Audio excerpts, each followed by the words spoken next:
Bonjour à toutes et à tous déjà et merci d'être présents. Donc, alors moi, ce que je vais vous présenter ce soir, en fait, c'est les premiers résultats d'une enquête ethnographique qui est menée donc en milieu hospitalier et que j'ai débuté en novembre dernier. Donc voilà, c'est une analyse, on va dire, préliminaire et c'est une enquête qui s'inscrit dans le cadre d'un post-doctorat au sein du programme Covid Ethics, qui est donc coordonné par l'équipe recherche en éthique et en épistémologie du CESP et par l'espace éthique Île-de-France. Alors, ce travail il est guidé par deux problématiques principales, hein. La première, on pourrait la formuler ainsi, hein, c'est quelle place et quel rôle pour l'expérience dans les réponses hospitalières à cette épidémie, donc dans une situation de forte incertitude sur la maladie, sur ses effets, sur ses traitements, et quelle stratégie d'adaptation des acteurs hospitaliers. Et donc de ces deux problématiques découle un ensemble de sous-questions. Donc comment on construit une prise en charge dans une situation d'incertitude forte sur la maladie et sur ses traitements, comment on produit des connaissances dans ce contexte, sur quelles connaissances on s'appuie, quelle est la place des recommandations dans tout ça, dans l'expérience de ces acteurs hospitaliers, et comment ces connaissances et ces recommandations elles sont mises à l'épreuve. Rapidement sur le plan méthodologique, donc c'est une enquête ethnographique en milieu hospitalier qui repose sur des entretiens semi-directifs, sur des observations in situ. Et j'ai enquêté donc 4 services différents, hein, 2 services de réanimation et 2 services de maladies infectieuses, et dans 2 villes, Paris et Marseille. Et donc à chaque fois avec un service de réanimation et un service de maladies infectieuses à Marseille et de même à Paris. Et donc une double dimension comparative, hein, si on veut, entre 2 spécialités médicales et entre 2 villes. Donc 2 spécialités médicales qui sont en première ligne du fait de leurs compétences, l'une sur les maladies infectieuses, l'autre sur les soins critiques, et qui interviennent donc à ce titre à des moments différents de la prise en charge des patients et de la maladie. Et donc 2 spécialités aussi médicales qui prodiguent des types de soins différents finalement. Et donc Paris-Marseille, pourquoi? Parce qu'on a voulu en fait sonder s'il y a des différences entre ces deux grandes métropoles, par exemple sur la manière dont ont pu raisonner donc les controverses scientifiques. Donc là, je pense par exemple à celle sur l'hydroxychloroquine, hein, et si ça a affecté différemment les choix et les pratiques des acteurs hospitaliers, hein, des médecins, des infirmiers, des aides-soignants entre ces 2 villes. Alors, je vais aborder 2 axes thématiques. Tout d'abord, je vais parler donc du rapport aux traitements antiviraux et des réponses apportées face à l'incertitude sur leur efficacité et aussi sur leur toxicité. Donc, je parlerai plus précisément du protocole de l'IHU et donc de l'hydroxychloroquine d'un côté, et de l'autre côté du Remdesivir, hein, qui est un autre traitement qui a été développé par Gilead initialement contre Ebola et qui a été repositionné donc, pour voir s'il était efficace contre le SARS-CoV-2. Et dans un second temps, je vais parler de la construction des prises en charge des cas de respiratoire aigu, ce qui m'amènera là plutôt à parler des services de réanimation, puisque j'évoquerai surtout les problématiques liées à l'intubation, et que c'est une pratique donc qu'on ne fait qu'en réanimation. Et donc, pour cette présentation, je vais faire un focus en fait sur les médecins, et ce sera surtout sur la question de les discours et les pratiques qui me rapportent par rapport aux premiers mois de l'épidémie en fait. Alors très rapidement sur le cadre théorique que je souhaite donc articuler avec ces données, donc c'est encore une articulation on va dire qui est en cours, hein, puisque l'enquête n'est pas tout à fait terminée et les analyses, voilà, c'est des analyses préliminaires. Mais ce cadre, c'est donc celui de la philosophie de l'expérience et de la théorie de la connaissance, hein, de John Dewey, que Jean-Philippe Cobot a un peu rappelé tout à l'heure. Alors rapidement, je vais pas trop m'attarder là-dessus, mais peut-être ce qu'on peut retenir de la notion d'expérience selon Dewey, c'est l'idée qu'il y a expérience dès lors qu'il y a interaction entre l'acteur et l'environnement et que l'acteur éprouve les conséquences de son action et qu'il établit donc un lien entre son action et ses conséquences. Donc c'est là la question de la réflexivité qui est centrale. C'est aussi l'idée que la qualité d'une expérience, elle tient à sa valeur d'usage en situation, que l'expérience, elle intègre nécessairement des dimensions sensibles, affectives et incarnées. Et pour Dewey, donc, la connaissance, pardon, est un mode d'expérience, et l'expérience est avant toute chose un faire.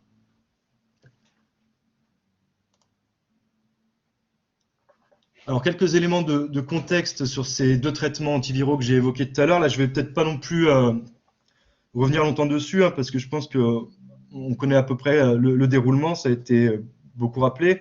On va juste retenir donc l'hydroxychloroquine au centre du protocole IHU et le remdesivir. Ils ont donc été au centre de débats sur leur efficacité et sur leur potentielle toxicité au centre de cette épidémie. Et d'autre part, concernant donc les recommandations, là, il me semble important quand même de préciser qu'il existe donc des graduations dans les recommandations, des graduations qui se font par ce qu'on appelle des niveaux de preuve. Et donc, pour ces deux traitements, les recommandations, pendant ces premiers mois de l'épidémie en France, elles font état d'un très faible niveau de preuve, donc sur l'efficacité de ces traitements. Il est donc recommandé de ne pas les prescrire hors d'études visant à renforcer les connaissances sur ces médicaments dans la prise en charge du Covid. Voilà, donc ça c'était pour entrer un peu dans le contexte, pour parler de cette première partie. Maintenant, je vais présenter un peu les résultats par service, parce qu'on observe des discours et des pratiques assez différentes, et qu'à ce stade donc, de l'analyse, je n'ai pas encore développé forcément une analyse plus transversale. Donc, tout d'abord, dans la réanimation parisienne, hein, voyons comment ils répondent là à l'incertitude sur l'efficacité des traitements antiviraux. Donc, dans ce service de réanimation parisien, on a utilisé l'hydroxychloroquine, et les médecins interrogés, ils affirment donc n'avoir suivi que ce qui était recommandé par les autorités de santé et les sociétés savantes, avec donc un certain niveau de preuve. Donc, un médecin de ce service, il m'affirme en entretien, on est assez evidence-based médecine dans le service, on ne se croit pas apprenti sorcier, on ne fait que ce qui nous semble logique de faire et ce que la science est capable de dire. Un autre médecin me dit donc à partir d'un moment où un traitement n'avait pas de niveau de preuve, nous, on a décidé de ne pas le faire. Donc là, on voit que c'est une première réponse à cette situation d'incertitude, hein, ne faire que ce qui est recommandé avec un certain niveau de preuve. Et on retrouve donc l'idée de cette logique restrictive qui a été évoquée par Romain tout à l'heure au sujet des médecins généralistes. Et l'un des deux médecins que je viens de citer, il m'explique également, donc on s'est mis un peu dans une position de bon élève, c'est-à-dire qu'il y avait des réunions qu'on appelle des collégiales. Donc ces réunions, c'est tous les professeurs de réanimation des deux clans qui se réunissent ensemble tous les jours, puis après 3 fois par semaine, et qui faisaient le point sur l'évolution des connaissances. Il y avait donc un partage des connaissances à l'intérieur des collégiales, et après les professeurs étaient censés diffuser les informations, et donc nous on avait l'impression grâce à ça de juste suivre en fonction de ce qui était recommandé. Donc ces derniers propos, ils témoignent d'un mode de gestion des incertitudes par l'organisation de ces réunions collégiales entre professeurs de réanimation, donc des deux clans. Donc les deux clans, il faut entendre par là en fait les deux principales sociétés savantes de réanimation. Et donc des réunions d'experts destinées à faire le point sur l'état et sur l'évolution des connaissances. Donc on peut observer là une forme de gestion de l'incertitude médicale telle que l'a définie Fox. Donc pareil, Jean-Philippe Cobot a rappelé brièvement cette notion tout à l'heure. Donc l'incertitude médicale, selon Fox, qui peut prendre 3 formes, hein, une incertitude relative aux limites sur ses propres connaissances de médecin, une incertitude relative aux limites des connaissances établies dans la discipline, et en quelque sorte, pour terminer, une incertitude sur ces incertitudes, hein, c'est-à-dire est-ce que l'incertitude vient de mes limites personnelles ou des limites du champ disciplinaire. Donc voilà, donc grâce à ce type de réunion, les médecins ils peuvent donc réduire cette incertitude médicale et dans cette perspective, ne s'appuyer que sur les preuves fournies par l'evidence-based medicine. Et on retrouve là donc cette idée aussi d'expérience collective hein, qui a été évoquée par Romain, l'idée d'une expérience collective qui rassure face à cette incertitude. Alors, il y a un troisième médecin qui m'affirme également, lui, que l'hydroxychloroquine, ça a une toxicité non nulle, mais en réanimation, on joue avec énormément de médicaments toxiques tout le temps, et ça fait peur à personne. Alors là, les propos de ce médecin, ils témoignent de sa position donc vis-à-vis de ces questions sur la toxicité des molécules. Et pour lui, les réanimateurs, ils ont donc l'habitude de composer avec des drogues toxiques, et ça leur fait pas peur. On pourrait avoir un peu d'expérience refuge, hein, pour reprendre là encore l'analyse de Jean-Philippe Cobot tout à l'heure. Et donc, on comprend que le choix de ne pas utiliser l'hydroxychloroquine, il résulte davantage dans l'absence rapportée d'efficacité que dans les risques sur sa toxicité. Alors, on va voir maintenant donc, dans la réanimation marseillaise. Alors, dans ce service, le protocole IHU a été prescrit au tout début de l'épidémie. Ce choix, il est justifié donc, par la situation de crise et d'incertitude, incertitude sur l'efficacité donc, et il est évoqué comme un pari face à une impasse thérapeutique. un pari qui est animé par une nécessité d'agir, mais un pari qui tient tant que l'incertitude sur l'efficacité, elle persiste et qu'elle n'a pas été levée, soit donc par l'expérience clinique, soit par la littérature scientifique. Alors, comme me l'explique donc un de ces médecins réanimateurs, donc on l'a mis à tout le monde sans preuve, donc il parle de l'hydroxychloroquine. C'était une sorte de pari, alors que normalement on a un chef de service qui est très critique sur ce genre de pratique. On n'aurait jamais fait ça en temps normal, on le fait car c'est une situation de crise. Un autre médecin me dit, quand on a du temps pour réfléchir, on réfléchit plus et on réfléchit de manière inverse. On se dit, oula, si on a un doute, on ne fait pas. Alors que là, si on a un doute, on fait parce qu'on n'a pas le choix. Et donc ce même médecin, il m'explique également, il me dit donc, on ne savait pas à quoi s'attendre. On avait des patients qui étaient quand même jeunes, et comme on est un centre reconnu comme expert, on recevait les cas les plus graves et souvent les plus jeunes. On ne connaissait pas la maladie, on ne voulait pas passer à côté d'un traitement pouvant les améliorer. Alors, on retrouve donc dans cette dernière citation un élément qui me semble important, c'est le fait que les médecins soient confrontés à des patients jeunes et dans un état grave. Et ça témoigne donc de la place du sensible aussi dans l'expérience des médecins et dans la construction de la prise en charge, hein, puisque ça affecte de prendre en charge ces patients jeunes et graves. Et ça fait partie des choses qui vont, si c'est motivé, en tout cas orienter les choix dans le service. Et ce qu'on pourrait considérer aussi comme une autre de ces dimensions sensibles, comme une autre facette de cette dimension sensible en tout cas, qui ressort beaucoup aussi dans les entretiens dans ce service, c'est que le fait d'être à Marseille a influé sur ce choix thérapeutique de l'hydroxychloroquine, car les équipes donc, de l'IHU, elles interviennent régulièrement dans les services de la PHM pour donner donc des avis infectieux sur des patients. Et comme me le dit donc une médecin, l'IHU, ce n'est pas que Raoult, c'est toutes les équipes qui travaillent là-bas, et ce sont donc des équipes connues avec lesquelles on travaille quotidiennement. Donc cet autre aspect sensible, hein, il porterait sur les formes de construction ordinaire de la confiance, en fin de compte.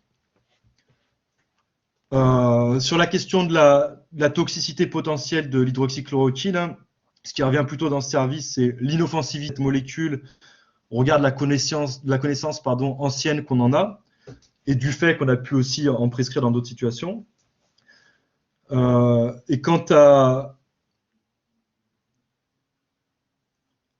Oui, alors c'est ça. Alors, quant au choix de l'hydroxychloroquine, s'il a été fait au début, en fait, après, les pratiques, elles ont été réorientées en fonction de l'expérience clinique et des résultats des différentes études.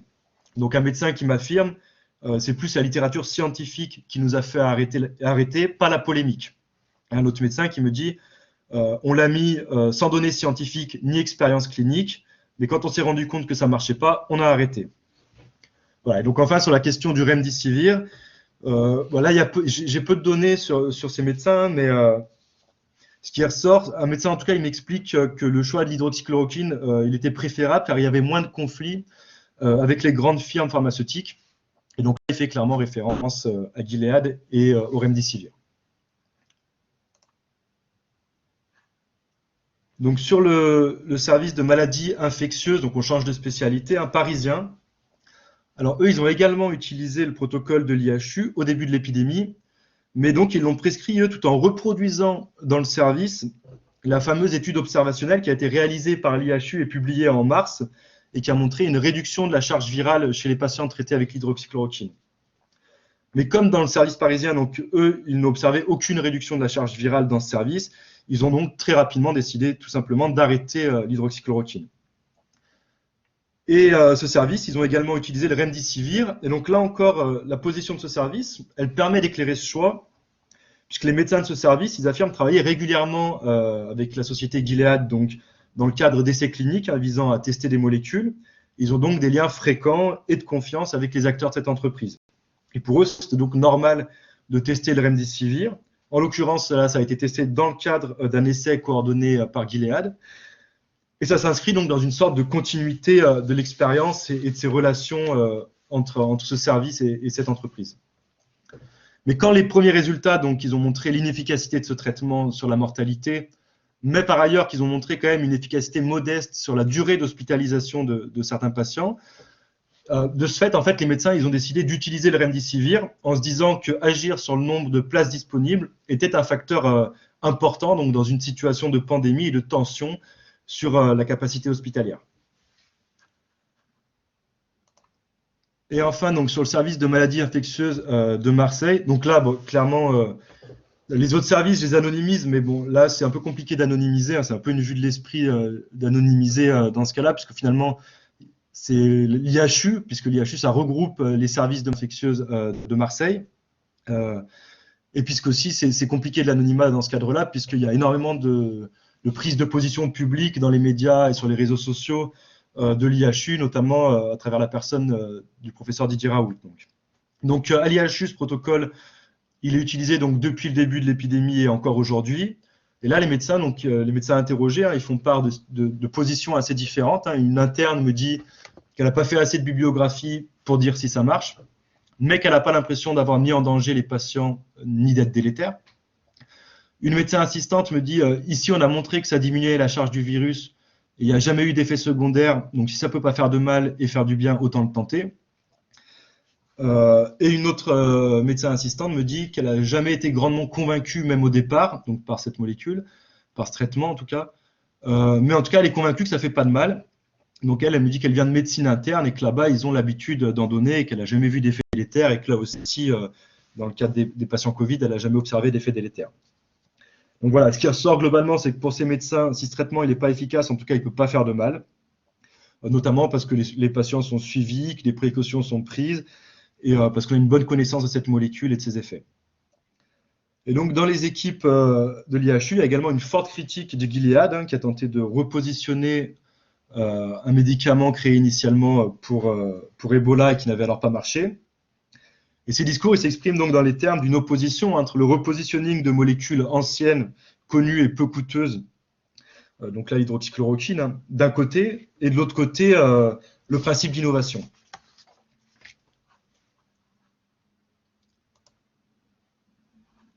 Alors rapidement, en conclusion, donc on a travaillé des stratégies différentes d'adaptation à l'incertitude sur l'efficacité et sur la toxicité, et des rapports donc différents aux recommandations.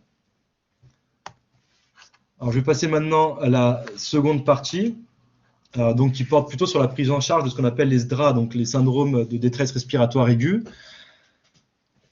Alors pour commencer, quelques éléments de contexte hein, qui vont nous permettre aussi de comprendre après le propos. Donc en Europe, c'est la région de la Lombardie, donc en Italie du Nord, qui a été la première qui a été touchée sévèrement par l'épidémie. Et donc, de par des réseaux professionnels, des échanges informels et l'utilisation donc de divers médias, les médecins lombards, ils ont communiqué sur la situation dans laquelle ils se trouvaient et il y a eu une forme donc de retour d'expérience, hein, pour reprendre là les termes utilisés par les médecins que j'ai interrogés, avec donc la diffusion de connaissances issues de leur expérience clinique et de recommandations qui en découlaient. Donc, dans ce contexte, les médecins réanimateurs italiens, ils ont alors alerté sur la nécessité d'intuber rapidement les patients victimes de ces syndromes de détresse respiratoire aiguë. Des recommandations en quelque sorte informelles, hein, puisqu'elles sont formulées hors autorité de santé et société savante, car à ce moment-là, il n'y a pas de recommandation officielle à ce sujet en Italie ou en France. Et donc, prenons appui sur l'expérience italienne. Les équipes françaises, elles ont fait le choix d'intuber rapidement ces patients. Et pourtant, donc, tous les médecins interrogés, ils expriment avoir été méfiants à l'égard de ces recommandations, qui différait de ce qui est habituellement pratiqué sur de tels syndromes lorsqu'il s'agit d'autres pathologies, en fait. Mais pourtant, donc, comme il l'explique, ces médecins, ces recommandations informelles, en fait, elles ont fait argument d'autorité, notamment parce que les médecins italiens en question, ils étaient très reconnus dans leur domaine, qu'il s'agissait, donc je cite, de pontes, de gars très pointus dans le domaine de la ventilation mécanique, qui avaient 1 mois d'avance sur nous et qu'il fallait écouter car ils ont vu plus que nous. Et donc ce choix d'intuber très tôt les patients, il résulte en fait de plusieurs facteurs. Alors tout d'abord, cette pratique, elle repose sur un principe de prévention du risque infectieux. En effet, les médecins italiens ils redoutent alors l'utilisation d'appareils d'oxygénothérapie à haut débit, hein, qu'on appelle les optiflows, et qui sont utilisés principalement en réanimation, et qui constituent donc ces optiflows en quelque sorte un palier intermédiaire entre les masques classiques à oxygène qu'on retrouve dans la plupart des services hospitaliers et donc l'intubation qui est propre à la réanimation. Et donc ces médecins, ils redoutent en fait qu'avec ces optiflots, qui envoient une quantité importante d'oxygène dans le nez des patients, se produise une forme d'aérosolisation du virus dans la chambre et que ça expose encore plus les soignants au risque d'infection. Donc, comme me l'explique un infirmier lors de mes observations, hein, on avait peur que les soignants tombent comme des mouches avec l'optiflo. Et une autre des raisons de ce qui a présidé donc à ces recommandations d'intubation précoce, une autre raison, elle réside donc dans l'analyse et l'interprétation des données qu'on dit paracliniques, et particulièrement celles relatives au taux d'oxygène dans le sang des patients, qu'on appelle la saturation, donc, et qui se mesure avec un saturomètre ou une prise de sang. Et donc, comme l'affirment la plupart des interviewés, cette maladie elle a pour particularité d'engendrer des taux de saturation parfois très bas sans que les patients ne présentent de signes cliniques de détresse respiratoire. Autrement dit, donc, pour la plupart des soignants, il s'agit de quelque chose de jamais vu auparavant, des patients qui sont conscients, qui sont lucides et qui parlent avec un taux de saturation qui, d'ordinaire, avec une autre pathologie, serait synonyme de signes cliniques évidents, donc de détresse respiratoire, si ce n'est de mort imminente. Il y a donc là une dissonance très forte entre les données paracliniques mesurées à l'aide d'instruments médicaux et les signes cliniques observés. Et en quelque sorte, donc, cette expérience, elle ne fait pas sens au regard des expériences antérieures sur des symptômes similaires. Alors à ce sujet, il y a les propos d'un jeune réanimateur sont assez révélateurs de cette situation de perte de sens et de tension, une tension entre attention aux signes cliniques ou attention aux données paracliniques. Et donc ce jeune médecin, il me dit les taux d'oxygène étaient ultra bas dans le sang, parce qu'on ne savait pas très bien, on s'est mis à avoir peur des chiffres et plus vraiment de la clinique. Et donc on a été amené à traiter plus des chiffres et moins juste l'aspect que pouvait avoir le patient. Alors toutefois, ces pratiques, elles ont été réajustées au regard de l'expérience des médecins. Et ces recommandations informelles, elles ont donc été mises à l'épreuve par ce qu'on pourrait appeler l'expérience ordinaire, mais également par l'expérience clinique, ainsi que par des pratiques de monitorage. Alors, tout d'abord, donc, cette mise à l'épreuve, en quoi elle a consisté? Donc, tout d'abord, au fil des jours et des semaines, il s'est avéré que le risque d'infection des soignants, il était en fait relativement faible si on avait de quoi se protéger correctement. Donc, le principe de prévention, il a vite été mis à l'épreuve des faits empiriques et finalement, le faible risque perçu a été l'une des raisons qui ont poussé les équipes à privilégier donc d'utiliser ce palier intermédiaire de l'oxygène au débit. De plus, donc, les médecins interrogés, ils affirment avoir eu l'impression que ça ne marchait pas. À l'inverse donc des médecins italiens, qu'eux, ils disaient avoir l'impression que ça marche. Donc, les médecins des services interrogés disent qu'ils ont eu l'impression d'avoir un taux de mortalité très important sur la première vague dès lors qu'on intubait les patients. Et au contraire, donc l'expérience dans les services, elle a montré que certains patients avec des taux de saturation qui étaient très bas et qui n'étaient pas intubés, notamment parce qu'ils n'étaient pas éligibles à la réanimation, du fait de leur âge, de leur comorbidité, etc. Et donc, contre toute attente, en fait, certains de ces patients, ils s'en sont sortis. Alors, pour reprendre des expressions très utilisées par les personnes interrogées, ces patients, ils arrivaient en fait à passer le cap sans être intubés, après quelques jours avec de l'oxygénothérapie et des données paracliniques donc très mauvaises. Alors, comme me le dit un médecin, ces patients, en fait, ils passaient sous les radars. Alors, cette expression, elle me semble intéressante parce qu'elle fait écho un peu à cette idée que dans cette situation d'incertitude, les soignants, ils se saisissent de divers signaux pour penser l'évolution de la prise en charge et que ces signaux qui auraient habituellement été érigés en fait en signaux d'alerte, ils doivent ici être reconsidérés. Ils ne font pas sens finalement, ils ne font pas sens dans la double acception de ce terme, c'est-à-dire à la fois ils ont une autre signification et à la fois ils indiquent en fin de compte une autre direction. Et enfin, donc, un dernier point à ce sujet, certains médecins, donc ceux de la réanimation parisienne en l'occurrence, ils m'expliquent, eux, avoir fait le choix donc, de monitorer, comme ils disent, donc de monitorer leur pratique à l'aide d'instruments médicaux. Alors, comme me le dit un médecin de cette réa, l'avantage de notre service par rapport à d'autres, c'est que nous, tout ce qu'on a fait, on a essayé de le monitorer, c'est-à-dire qu'on ne fait pas les choses à l'aveugle. Et en fait, très vite, on s'est dit, non, ça ne passe pas, donc au sujet de l'intubation. Alors, plus concrètement, sachant que la ventilation, ça peut jouer en fait sur d'autres facteurs physiologiques, comme le débit cardiaque, eux, ils ont vérifié que l'augmentation de la saturation qui était induite par la ventilation mécanique, par l'intubation, donc ça, c'était l'effet recherché en quelque sorte, et bien que cette augmentation de la saturation n'était pas en fait associée à une diminution du débit cardiaque, ce qui impliquerait alors que le taux d'oxygène dans le sang il soit élevé, mais que le sang finalement il n'irrigue pas correctement les organes, ce qui conduirait donc à des effets délétères. Et eux, donc, effectivement, ils ont vu que ça pouvait être le cas. Donc voilà, donc là encore se pose la question de l'interprétation des données et du sens qu'on peut leur donner. Alors, pour conclure cette présentation, quelques pistes de réflexion. Alors, quelques pistes de réflexion et quelques hypothèses que je souhaite développer dans la suite de cette recherche. Alors, tout d'abord, donc, dans le sillage un peu de ce qu'a dit Romain, il me semble important de souligner ces formes de sagesse pratique ou d'intelligence pratique qui sont déployées donc, par ces acteurs du soin. Ces acteurs du soin donc, qui composent avec les recommandations et pas nécessairement dans les recommandations, selon ce qui leur semble le plus adapté, le plus sage, et selon donc, cette incertitude, et donc dans ce souci aussi de produire des connaissances. Voilà. Une autre chose qui me semble intéressante également, c'est que cet afflux massif de patients atteints de cette même pathologie, ça a impliqué une multiplicité des expériences de prise en charge d'une même maladie, en un même lieu, à un même moment, par des mêmes acteurs. Et ça semble avoir rendu en fait plus difficile donc la possibilité de raisonner à partir de ces expériences et d'en tirer des connaissances qui n'apparaissent pas donc comme contradictoires. Comme si en quelque sorte dans ce contexte, les logiques de réduction et d'homogénéisation en quelque sorte qui permettent de durcir les connaissances à partir de l'expérience, elles étaient aussi plus difficiles à opérer. Et enfin donc une autre réflexion que je souhaite prolonger qui porte là sur l'exploration de la tension entre considérer cette pathologie respiratoire comme les autres et la traiter comme telle, ou la regarder au prisme d'une émergence nouvelle et singulière, et donc penser les traitements singuliers. Donc il me semble là que ce qui se pose en fait, c'est la question des opérations de classification qui permettent en quelque sorte une mise en ordre du monde et de la réalité, et qui agissent à ce titre donc comme des supports de l'action.